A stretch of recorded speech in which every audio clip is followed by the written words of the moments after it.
It's nice to see you again, Westchester. It is Thursday, February 5th, 2026, and I'm Benita Ties with the Westchester Chronicle.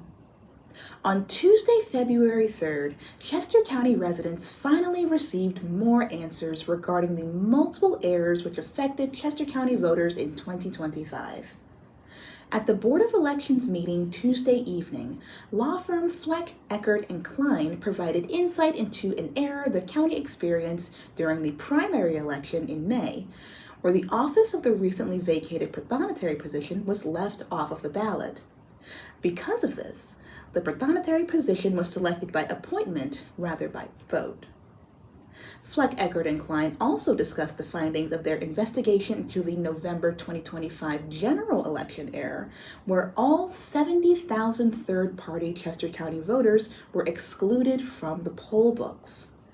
This led to confusion at the polls when third-party voters arrived and were not among the voters listed as eligible for casting their vote in the general election. Fleck, Eckert, and Klein were hired by Chester County to launch an independent investigation into what caused these errors. At the meeting on Tuesday, Fleck, Eckert, and Klein shared a general overview of how poll books are generated, printed, and delivered to the polls, and listed the various flaws that they believe led to the error in November. Ultimately, the primary cause of the exclusion was found to be human error, resulting from outdated software provided by the Department of State, as well as a lack of proper training on how to operate the software tools. No evidence that anyone at the Department of State acted improperly or in bad faith, and it did seem that once the issue was identified, the Department of State and county employees really worked together, worked diligently to try to resolve the issue in a quick, as quick a fashion as possible. As Sig did note, there was a suggestion early on by the Department of State that the county use provisional ballots. That was done so that any affected voters could still cast a ballot while a permanent fix was developed.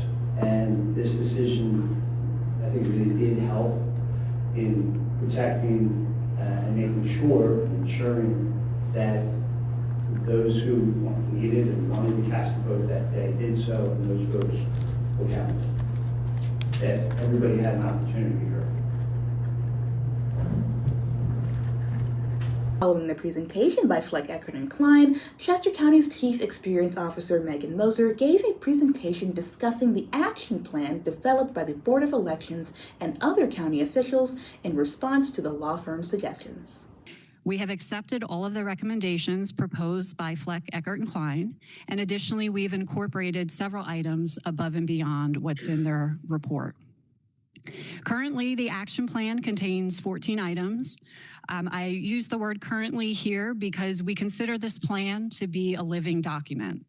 This will be an ongoing iterative process as we begin to implement these recommendations. We will continue to learn, seek feedback and input, adapt, and make improvements. We may very well end up with more than 14 items on our plan. As I walk through them tonight, you'll hear some recommendations are further along in terms of having a known solution to implement, while others will require additional research and input to identify and inform the best solution. We aim to implement all recommendations contained in this plan over the course of the year. Lastly, the meeting concluded with a period of public comment lasting about 90 minutes. Many county residents expressed frustration at the report's outcome, including former Voter Services employee Nathan Prospero Fox. All 67 counties are facing the same issues. The only different one here is management. And speaking as a former employee, our turnover was near non-existent prior to March of 2021 when she began. The old joke in Voter Services used to be you either die or you retire. No one leaves. Now we see the turnover today. It's very obvious what the issue is, but no one wants to speak up. We also spoke with County Commissioner Josh Maxwell about what the county plans to do moving forward.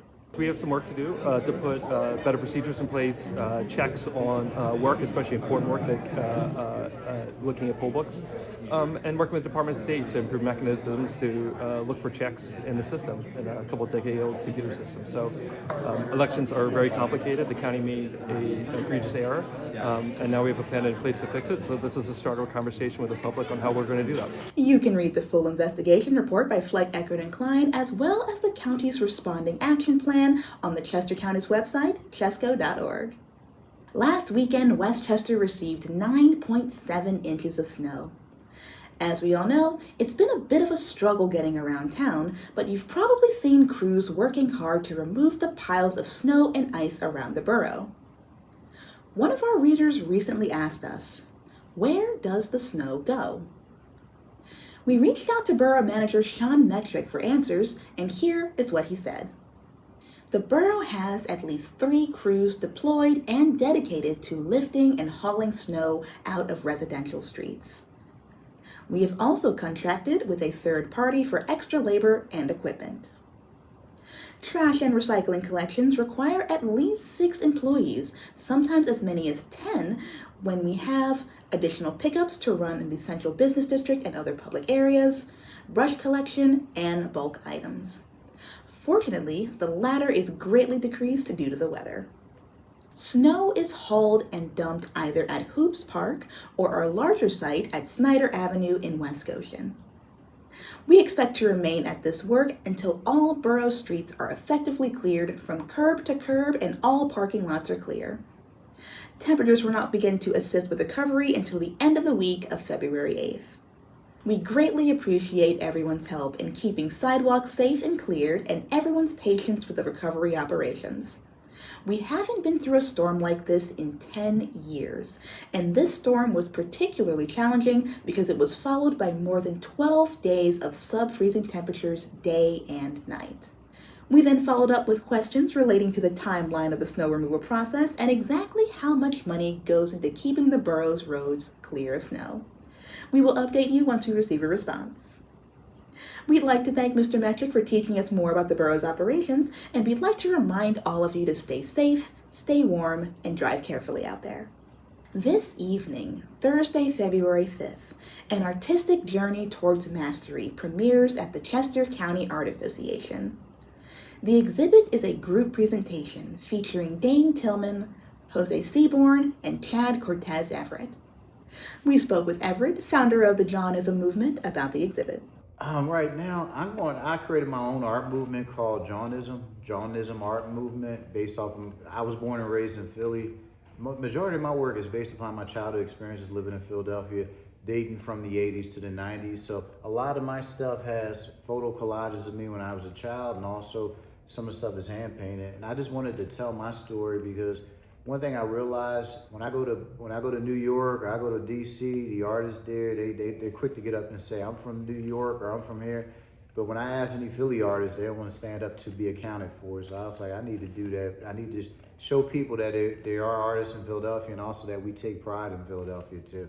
Dane works on the board here at the center and everything, and he decided to pull myself and Jose together, and the rest is history. We've just been planning a show out and everything and going through the steps. The best thing I like about this show, no 2 artists paint the same. Everybody in here paints totally different, which adds a lot of variety to the show, and definitely the show's very rich in narrative as well as medium. So come on out if you can to enjoy this lovely show. If people want to find out more of your work, where can they find you? They can locate me. You can come to my website. It's chadceverett.com. An artistic journey towards mastery runs until February 26th at the Chester County Art Association. And remember, you can purchase the Westchester Chronicle at the Art Association. So when you stop by, be sure to pick up a copy of this week's newspaper for the most up-to-date local news. And that's all for today's episode. As always, we want to thank you for your time, and we hope to see you soon. And if you want to subscribe to our weekly newspaper, click the link in the description below. It's only $7 and every penny goes directly towards supporting local news. We hope you have a good week, and until next time, I'm Benita Ties with the Westchester Chronicle.